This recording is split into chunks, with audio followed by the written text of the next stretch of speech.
Marcus Chen wiped sweat from his forehead as he stared at the distress signal on his ship's control panel. The small freighter shook slightly as it moved through space near the edge of the Andromeda sector. He had been carrying cargo for 3 weeks, and this was supposed to be his last stop before heading home. The signal was weak but clear. Someone was in trouble and they were asking for help. Marcus looked at the coordinates and frowned. That area of space was dangerous. Pirates and criminals liked to hide there because the authorities rarely came looking. He could ignore the signal. Most people would. It was not his problem, and helping strangers in space was a good way to get killed. But Marcus had never been good at walking away from people who needed help. The signal came again, stronger this time. Marcus could make out some words in the alien language. He ran it through his translator and felt his stomach drop. It was a royal transport from the Zephyrian Empire, and they were in serious trouble. The Zephyrians were tall, thin aliens with pale blue skin and large black eyes. They were known across the galaxy for being very smart and having special mental powers. They could read thoughts and talk to each other without speaking. Their empire was one of the most powerful in known space. Marcus set his ship's course toward the signal. As he got closer, he could see what had happened. A large Zephyrian ship was floating dead in space. Around it were 3 smaller, darker ships that Marcus recognized immediately. They belonged to the Vorthan Syndicate. The Vorthans were bad news. They were criminals who would do anything for money. They kidnapped people, sold illegal weapons, and destroyed entire planets if someone paid them enough. Even the military forces of most governments were afraid to fight them directly. Marcus hid his ship behind a large piece of space rock and watched. He could see the Vorthans were loading something from the royal ship into their own vessels. Then the royal ship exploded in a bright flash of light. His communication system came alive with new signals. A Zephyrian military fleet was coming fast. Marcus counted at least 20 warships approaching the area. But the Vorthans were already gone, disappeared into the darkness between the stars. The lead Zephyrian ship contacted Marcus. A tall alien with silver markings on his blue skin appeared on the screen. His large black eyes looked tired and worried. "Human vessel, you are in restricted space," the alien said. His voice sounded like music, but Marcus could hear the fear in it. "We are Commander Valdris of the Royal Fleet. Have you seen what happened here?" Marcus told him about the Vorthans and the explosion. The commander's face became even more worried. "They have taken Princess Lyrelai," Commander Valdris said. "She is the daughter of our queen. The Vorthans have taken her to their main base in the Omega Nebula. We must rescue her, but—" The commander stopped talking and looked away. Marcus waited. "The Vorthan base is impossible to attack," the commander finally said. "It is built inside a poisonous gas cloud. Our ships cannot get close without being destroyed. Our soldiers cannot breathe the air there. Even if we could land troops, the base has defenses that would kill thousands of our people." Marcus looked at his star charts. The Omega Nebula was 3 hours away by fast ship. He had heard stories about the Vorthan base there. It was supposed to be like a fortress built inside a cloud of deadly gas. No one had ever successfully attacked it. "What are you going to do?" Marcus asked. "We will try," Commander Valdris said, but he did not sound hopeful. "Our queen has ordered us to bring her daughter back alive. We will do our duty, even if it means we all die trying." Marcus thought about that. He thought about a young princess, probably scared and alone, trapped in a place where no one could help her. He thought about all the Zephyrian soldiers who would die trying to save her. Then he thought about his own ship. It was small and fast. It had good shields and life support systems designed for humans. Humans were tougher than most aliens. They could survive in places that would kill other species. "Commander," Marcus said, "I have an idea, but you are not going to like it." An hour later, Marcus was suiting up in the cargo bay of the Zephyrian flagship. The aliens around him looked nervous. Commander Valdris was explaining the plan to his officers, and none of them seemed happy about it. "The human will take his ship into the gas cloud," the commander said. "The poison will not kill him as quickly as it would kill us. He will land on the base and try to find the princess." "This is madness," one of the officers said. "Humans are brave, but this is suicide. No one has ever broken into a Vorthan base and lived." Marcus finished checking his equipment. He had a breathing mask, extra air tanks, and enough weapons to start a small war. His plan was simple and probably crazy, but it might work. "The base gets rid of its waste through pipes that lead outside," Marcus explained. "The pipes are too small for Vorthan ships to watch, and they are full of poison that would kill most people instantly. But humans can survive poison longer than other species. I can get in through the waste system. The Zephyrian officers looked at each other. To them, Marcus might as well have said he was going to fly into a star and hope for the best. But Commander Valdris nodded. We will wait at the edge of the nebula. If you succeed, signal us immediately. If you do not signal us within 6 hours, we will attack the base directly. Marcus climbed into his ship and started the engines. As he flew toward the Omega Nebula, he could see the massive cloud of green and purple gas ahead of him. Lightning flashed inside it and his sensors were going crazy, trying to measure all the different types of poison floating in the cloud. He put on his breathing mask and sealed his ship's air system. Then he flew into the nebula. The gas was thick around his ship. His shields were holding, but he could see them getting weaker as the poison ate away at the energy field protecting him. His sensors found the Vorthon base after 20 minutes of searching. It was huge, built into a large piece of rock floating in the center of the gas cloud. Marcus found the waste pipes exactly where his research had said they would be. The pipes were big enough for a person to crawl through, but they were full of liquid poison that glowed green in the darkness. He landed his ship near one of the pipes and put on his strongest protective suit. The suit would keep most of the poison off his skin, but it would not last long. He had maybe 2 hours before the poison ate through the suit and killed him. Marcus cut through the pipe cover with a laser torch and crawled inside. The poison was everywhere, flowing around him like a river of death. His suit's alarms were beeping constantly, warning him about all the different ways the chemicals around him could kill him. But humans had one advantage that most aliens did not understand. They could keep going even when their bodies were telling them to stop. Pain, fear, and poison were just things to push through, not reasons to give up. Marcus crawled through the pipes for what felt like hours. Several times he had to hold his breath and swim through pools of poison that would have melted most alien species in seconds. His suit was starting to break down, and he could feel the poison beginning to burn his skin. Finally, he found a way into the base itself. He cut through another pipe cover and climbed into a dark room filled with machinery. Alarms were already ringing. The Vorthons knew someone was inside their base, but they did not know where. Marcus checked his weapons and started moving deeper into the base. He had to find the princess before the poison killed him or the Vorthons found him. The real fight was just beginning. Marcus woke up in a bed that was too soft and too big for someone his size. Everything around him was white and clean and smelled like flowers. For a moment he could not remember where he was or how he had gotten there. Then the memories came back. The Vorthon base. The princess. The explosion as the whole place came down around them while he carried her to safety. His ship barely making it out of the gas cloud before his shields finally gave out. He tried to sit up and immediately regretted it. Every part of his body hurt. His skin was covered in bandages where the poison had burned him, and his left arm was in some kind of healing brace. You should not move yet, a soft voice said. The doctors say you need more rest. Marcus turned his head and saw Princess Lyrelei sitting in a chair next to his bed. She looked much better than the last time he had seen her.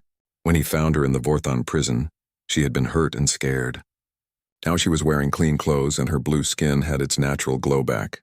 How long was I unconscious? Marcus asked. 3 days, the princess said. You almost died twice. The doctors were not sure if human medicine would work the same as our medicine, but they did their best. Marcus looked around the room. It was clearly some kind of medical facility, but it was fancier than any hospital he had ever seen. The walls seemed to glow with their own light and there were plants growing in impossible places. Where are we? The royal palace on Etherealis, Princess Lyrelei said. My mother wanted you brought here as soon as the doctors said it was safe to move you. The Queen. Marcus had heard stories about Queen Celestine of the Zephyrian Empire. She was supposed to be one of the most powerful rulers in the galaxy. People said she could read minds from across a star system and that she had never lost a battle or a political fight. She wants to see you, the princess continued, but only when you are feeling better. She said to tell you that there is no hurry.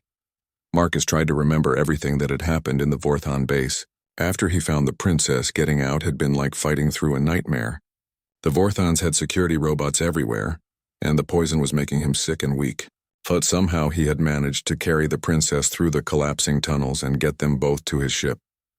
Thank you, Princess Lyrelei said quietly. I know you do not know me, and you had no reason to risk your life for me. But you did it anyway. I will never forget that. Marcus felt uncomfortable. He had never been good at taking thanks from people. Anyone would have done the same thing. The princess looked surprised. No, they would not have. Most people would have seen the danger and stayed away. Even our own military thought the rescue was impossible. 2 days later, Marcus was feeling well enough to walk around. A Zephyrian guard came to his room and told him the queen was ready to see him. Marcus put on the clean clothes they had given him and followed the guard through the palace. The palace was the most beautiful place Marcus had ever seen. The walls were made of some kind of crystal that changed colors as he walked past. Gardens grew on the ceilings, with flowers hanging down like chandeliers. Everything seemed to float or glow or move in ways that should not have been possible. The throne room was enormous. The ceiling was so high that Marcus could not see the top of it, and the walls were covered with moving pictures that showed scenes from across the Zephyrian Empire. At the far end of the room, Queen Celestine sat on a throne that seemed to be made of solid light. She was tall, even for a Zephyrian, with silver hair that moved like it was underwater. Her black eyes seemed to look right through Marcus, and he had the strange feeling that she was reading his mind. "Marcus Chen," the queen said, and her voice filled the entire room. "You have done something that no one thought was possible. You saved my daughter's life at great risk to your own." Marcus walked forward until he was standing in front of the throne. He was not sure if he was supposed to bow or kneel or what, so he just stood there. "I was glad I could help," he said. The queen studied him for a long moment. "In our culture, when someone saves a member of the royal family, they create what we call an eternal bond. This means that the crown owes them a debt that can never be fully repaid. I am prepared to offer you anything within my power to give. Wealth, land, a position in our government, even a planet of your own. What do you want?" Marcus thought about it. He could ask for almost anything and probably get it. Money, power, a chance to never have to work again. But all he really wanted was to get back to his ship and continue his life. "I would like payment for my time and expenses," he said, "and maybe safe passage to the next star system where I can pick up some cargo." The queen's eyes widened. Princess Lyralee, who was standing next to the throne, looked shocked. "That is all?" the queen asked. "That is all," Marcus said. For a moment, nobody said anything. Then the queen stood up from her throne. She was even taller than Marcus had thought, at least 7 feet high. "You are the first person in the history of our empire to be offered unlimited reward and ask for almost nothing," she said. "This is either the greatest wisdom or the greatest foolishness I have ever encountered." "Maybe both," Marcus said. The queen almost smiled. "Indeed, but this creates a problem. Our laws are very clear about the eternal bond. I cannot simply pay you money and send you away. The debt is too great for such a small repayment." Princess Lyralee stepped forward. "Mother, perhaps we could—" "No," the queen said firmly. "There is only one solution that our laws will accept." She looked directly at Marcus. "I invoke the sovereign's claim. You will remain here as my daughter's personal guardian for the rest of your natural life. You will be given a home, servants, and everything you need, but you cannot leave our empire." Marcus felt like someone had hit him in the stomach. "You cannot be serious." "I am completely serious," the queen said. "Our laws have protected our empire for thousands of years. I will not break them even for someone who has earned my gratitude." "But I never agreed to this," Marcus said. "I just helped someone who was in trouble." "And now you must accept the consequences of that help," the queen said. "I am sorry, Marcus Chen, but this is the way things must be." Marcus looked around the throne room. Guards were standing at every door, and he could feel the mental pressure of dozens of Zephyrian minds watching him. There was no way out. Princess Lyralee looked upset. "Mother, this is not right. He chose to help me freely. Now you are taking away his freedom." "It is the law," the queen said, "and the law exists for good reasons." Marcus realized that he was trapped. He had risked his life to save someone, and now he was being punished for it. The irony was not lost on him. "What if I refuse?" he asked. "Then you will be kept here anyway," the queen said. "But you will be treated as a prisoner instead of an honored guest." Marcus sighed. He had been in worse situations, but not many. At least he was alive, and so was the princess. That had to count for something. "When do I start?" he asked. The queen sat back down on her throne. "Immediately. Your first duty is to learn our customs and language. Princess Lyralee will be your teacher." As the guards led him out of the throne room, Marcus caught the princess looking at him with an expression he could not quite understand. It might have been guilt or sympathy or something else entirely. Either way, his life had just become much more complicated. Marcus had been living in the palace for 3 weeks, and he was slowly going crazy. Everything the Zephyrians did was planned in advance. They woke up at the same time every day, ate the same foods, and followed schedules that had been made months earlier. They rarely spoke out loud because they could talk to each other with their minds. When they did speak, it was usually to say exactly what everyone expected them to say. For someone who was used to making his own decisions and going where he wanted, palace life felt like being trapped in a beautiful prison. "You look frustrated again," Princess Lyralee said as she found Marcus standing on the balcony outside his room. She had been teaching him about Zephyrian culture every day, and she was getting good at reading his expressions. "I feel like I am suffocating," Marcus said. "How do your people live like this? Does anyone ever do anything unexpected?" The princess thought about this for a moment. Unexpected behavior causes problems. When everyone knows what everyone else is thinking and feeling, surprises can be disturbing. But do not you ever want to just go somewhere without telling anyone, or eat something different for breakfast, or have a conversation that is not about politics or duty? Princess Lyralee looked confused. "Why would someone want to do those things?" Marcus realized that trying to explain human nature to someone who had never experienced individual thought was like trying to describe color to someone who had been blind their whole life. The princess had been asking him questions about human culture too, and some of her questions were surprising. She wanted to know why humans helped strangers without being ordered to. She asked about human art and music and why humans created things that served no practical purpose. Most of all, she wanted to understand how humans could make decisions without knowing what other people were thinking. "It sounds terrifying," she said one day as they walked through the palace gardens. "How do you know if you are making the right choice if you cannot read other people's minds?" "You do not know," Marcus said. "You just have to guess and hope for the best. But what if you guess wrong? Then you learn from your mistake and try to do better next time." The princess stopped walking and stared at him. "You mean humans make decisions even when they know they might be wrong?" "All the time," Marcus said. "It is the only way to live." That evening, Marcus was invited to dinner with several members of the royal court. It was supposed to be an honor, but Marcus was dreading it. Court dinners were formal affairs where everyone said polite things and no one actually talked about anything important. The dining room was as fancy as everything else in the palace. The table was made of black stone that reflected light like a mirror, and the chairs were carved from wood that came from trees on distant planets. The other guests were high-ranking nobles and government officials, all dressed in expensive clothes and all looking at Marcus like he was a wild animal that might attack at any moment. "Lord Chen," said Duke Viltus, a thin Zephyrian with golden markings on his face, "we are honored to have you join us." Marcus had learned that the Zephyrians had given him a noble title as part of his position as the princess's guardian. He did not feel like a lord, but he had stopped arguing about it. "Thank you for inviting me," Marcus said, trying to remember all the formal phrases Princess Lyralee had taught him. The conversation during dinner was exactly what Marcus had expected. The nobles talked about trade agreements and diplomatic meetings and other boring subjects. They spoke in careful, measured sentences that said very little and meant even less. Marcus tried to stay quiet and not cause any problems. But halfway through the meal, Duke Viltus said something that made him angry. "Of course, we must be careful not to let outside influences contaminate our pure culture," the Duke said, looking directly at Marcus. "Some species have primitive customs that could damage our society if we are not vigilant." Marcus set down his fork and looked at the Duke. "What do you mean by primitive customs?" The Duke smiled, but it was not a friendly smile. "Oh, I mean no offense. But surely you understand that human society is much less advanced than ours. Your people still fight wars over resources and territory. You have no telepathic abilities. Your governments are chaotic and inefficient. And yet," Marcus said quietly, "a human was the only one who could save your princess." The room went completely silent. The other nobles stared at Marcus in shock. No one ever talked back to Duke Viltus, especially not at a formal dinner.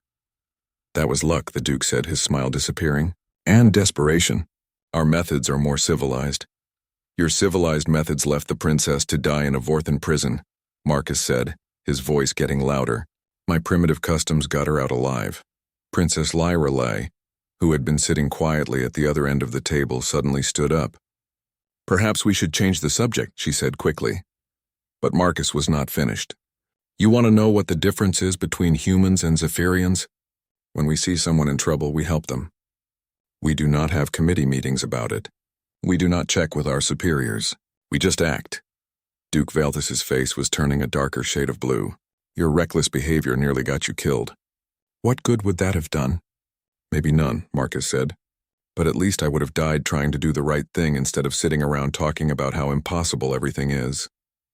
The Duke stood up from his chair. How dare you speak to me like that? I am a member of the Royal Council, and I am a human who does not care about your titles, Marcus said, standing up as well. For a moment it looked like the Duke might try to hit Marcus. Then he seemed to remember that humans were much stronger than Zephyrians and sat back down. This conversation is over, the Duke said coldly. Guards, escort Lord Chen back to his quarters. As the guards led him out of the dining room, Marcus caught Princess Lyralee's eye. She looked embarrassed and worried, but also something else, something that might have been curiosity. Later that night, the princess came to Marcus's room. She looked nervous and kept glancing around as if she was afraid someone might see her. You should not have argued with Duke Valthus, she said. He is very powerful, and he does not forgive insults. Maybe I should not have, Marcus said. But I was not going to sit there and let him insult my entire species. The princess sat down in one of the chairs near the window. He was trying to provoke you. Some of the nobles think you are a bad influence on our society. They want you to do something that would give them an excuse to have you removed. Marcus felt a chill go down his spine. Removed how? Sent to prison. Or worse. The princess looked frightened. My mother protects you because of the eternal bond, but if you were to commit a serious crime, then I would be on my own, Marcus finished. Yes, and Duke Valthus has many friends in the court. They do not like change, and you represent something very different from what they are used to. Marcus walked over to the window and looked out at the palace gardens. In the moonlight, everything looked peaceful and beautiful. But he was beginning to understand that underneath all the beauty and politeness, there were people who wanted him gone. Why are you warning me? He asked. The princess was quiet for a long moment. Because I have been thinking about what you said. About making choices without knowing what other people think. About helping strangers just because it is the right thing to do. She stood up and walked over to the window next to him. I have lived my whole life knowing what everyone around me was thinking and feeling. I have never had to make a real decision by myself. But watching you, it makes me wonder what that would be like. It is scary, Marcus said honestly. But it is also the only way to really be alive. The princess nodded slowly. I think I am beginning to understand that. As she left his room, Marcus realized that the situation was more dangerous than he had thought. The nobles who wanted him gone were not just angry about his behavior at dinner. They were afraid of what he represented. They were afraid that other Zephyrians might start to think the way he did. And maybe, Marcus thought, they were right to be afraid. The attack came on a quiet morning while Marcus was training in the palace gymnasium. He had been working out alone, trying to stay in shape and burn off some of his frustration with palace life. The gymnasium was in a part of the palace that was usually empty during the day, which was why he liked it. Marcus was lifting weights when he heard a soft sound behind him. He turned around and saw 3 figures in dark clothes moving toward him. Their faces were covered, but he could see the blue skin on their hands. Zephyrian assassins. The first one had some kind of energy weapon that hummed as it charged up. The second carried a blade that glowed with purple light. The third had what looked like a neural disruptor, a device that could shut down someone's nervous system. Marcus dropped the weight he was holding and rolled to the side just as the energy weapon fired. The beam cut through the air where his head had been a second before and melted a hole in the wall behind him. Nothing personal, human, the first assassin said. But your time here is over. Marcus grabbed a metal bar from the weight rack and threw it at the second assassin. The bar hit him in the chest and sent him flying backward into a wall. Zephyrians were not built for physical combat. The third assassin fired the neural disruptor, but Marcus was already moving. The device was designed to work on Zephyrian nervous systems, and Marcus hoped it would not be as effective on humans. He was right. The beam hit him but only made his left arm go numb instead of paralyzing him completely. Marcus charged at the first assassin before he could fire his weapon again. He tackled the alien and they both went down hard. The energy weapon went flying across the room. The second assassin was getting back up, blood running from his nose. He still had the glowing blade, and he was moving toward Marcus with murder in his black eyes. Marcus rolled away from the first assassin and came up in a fighting stance. He had been in enough fights to know that the key to surviving multiple attackers was to keep moving and never let them surround him. The blade-wielding assassin swung at Marcus's head. Marcus ducked and punched the alien in the stomach. The assassin doubled over, gasping for air. Marcus grabbed the blade from his hand and threw it away. The third assassin was trying to reload his neural disruptor. Marcus did not give him the chance. He crossed the room in 3 quick steps and hit the assassin with an uppercut that lifted him off his feet. By the time the palace guards arrived, all 3 assassins were unconscious on the gymnasium floor. Marcus was standing over them, breathing hard and holding his numb left arm. Lord Chen, Captain Zorvak, the head of palace security, ran into the room with 6 guards behind him. What happened here? Someone tried to kill me, Marcus said simply. An hour later, Marcus was sitting in Queen Celestine's private office while the 3 assassins were being questioned in the palace dungeon. The queen looked angry in a way that made the air around her seem to crackle with energy. They have confessed, she said. They were hired by a group of nobles who believe you are a threat to our society. Duke Vialthus was the leader, but he had support from at least a dozen other court members. Princess Lyrelei was pacing back and forth near the window. They should all be executed, she said. Attempting to murder a guest of the royal family is treason. Yes, the queen agreed. Our laws are very clear about this. The penalty for what they have done is death. Marcus leaned back in his chair and thought about this. In human society, someone who tried to kill you usually faced justice through the legal system. But the Zephyrian approach was more direct and final. What if there was another way? Marcus asked. Both the queen and the princess stopped and looked at him. Another way, the queen said. They tried to have you assassinated. What other way could there be? Marcus stood up and walked over to the window. Outside, he could see Zephyrian citizens going about their daily lives in the palace gardens.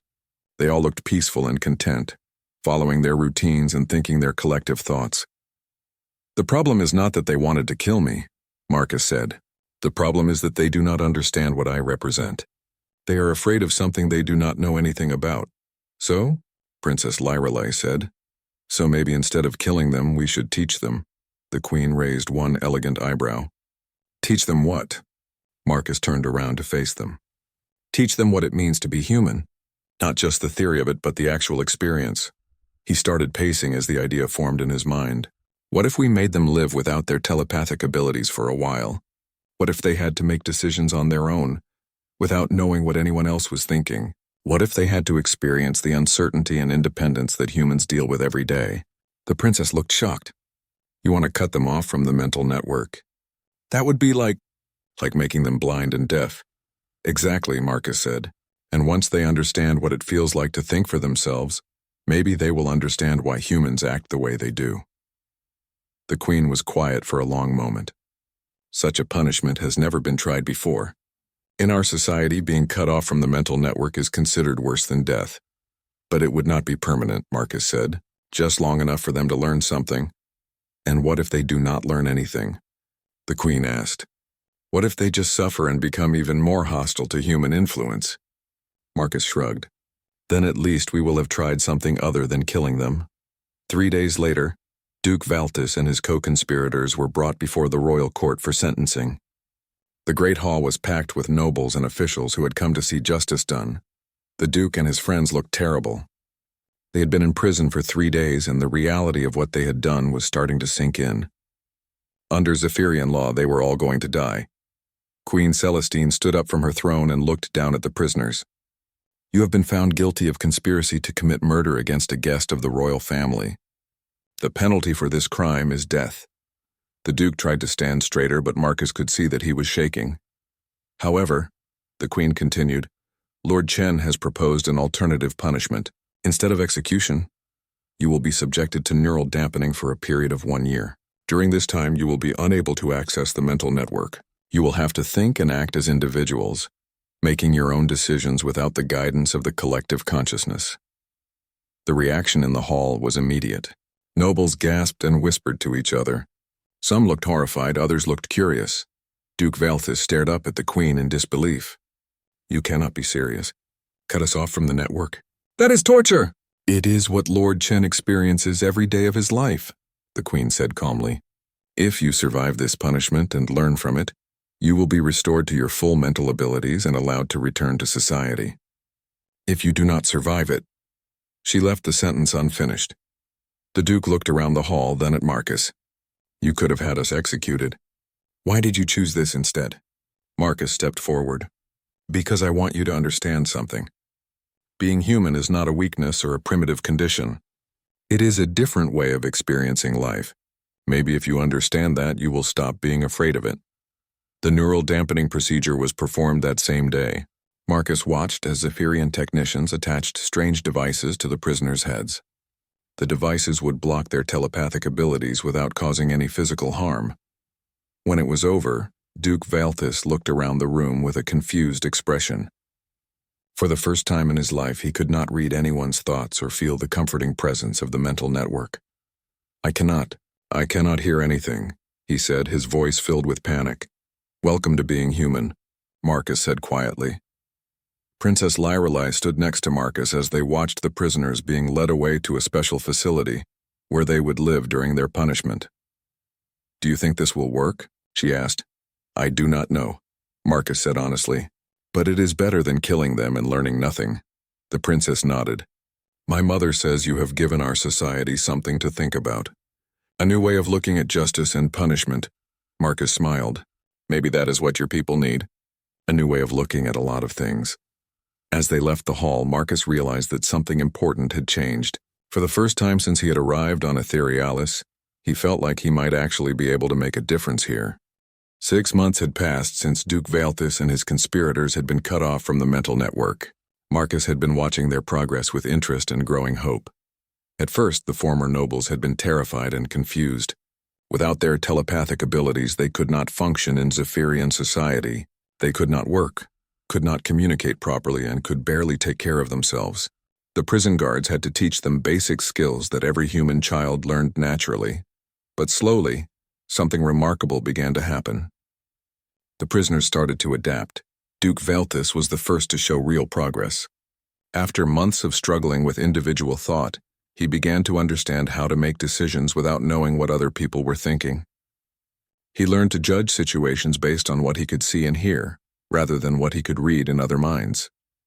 More importantly, he began to understand why Marcus had acted the way he did. "I never realized how much courage it takes," the Duke told Marcus during one of their weekly meetings. "Every day, humans have to make choices without knowing if they are right or wrong. You have to trust your own judgment even when you are afraid." Marcus nodded. "It is not easy, but it is the only way to really be free." The Duke looked older and thinner than he had 6 months ago, but there was something new in his eyes, something that looked like wisdom. "When I heard that a human had rescued Princess Lyrelei, I thought it was just luck," he said. "I did not understand that it took real bravery to act without knowing what would happen." Similar changes were happening to the other prisoners. They were learning to appreciate things they had never noticed before. The uncertainty of individual thought, the satisfaction of making their own decisions, the strange comfort of being alone with their own minds. But the biggest change was happening to Princess Lyrelei herself. Marcus found her one morning sitting in the palace garden with a strange device attached to her head. She was staring at the flowers with a look of wonder and confusion. "Princess," Marcus said carefully, "what are you doing?" She looked up at him with tears in her large black eyes. "I asked the court physicians to block my telepathic abilities," she said. "I wanted to know what it feels like to think the way you do." Marcus felt a shock go through him. "You did what?" "That is incredibly dangerous. What if something goes wrong? Then I will learn what it means to take a real risk," she said simply. Marcus sat down next to her on the garden bench. "How long have you been like this?" 3 days, she said. "And it is the most frightening and wonderful thing I have ever experienced." She pointed at the flowers in front of them. "I have looked at these flowers thousands of times, but I always knew exactly what they were because I could read the knowledge from the gardener's mind. Now I have to figure out what they are by myself. I have to use my own senses and my own thoughts. Marcus could see that she was struggling with the isolation that every human lived with every day. But he could also see something else, a kind of excitement and independence that he had never seen in any Zephyrian. Your mother is going to be furious when she finds out, Marcus said. Princess Lyrelei smiled, and it was the first completely genuine smile he had ever seen from her. I know, but this is my choice to make, not hers. When Queen Celestine found out what her daughter had done, she was indeed furious. She called Marcus to her private chambers and demanded an explanation. Did you put her up to this? The Queen asked, her mental presence filling the room like a storm. No, Marcus said honestly.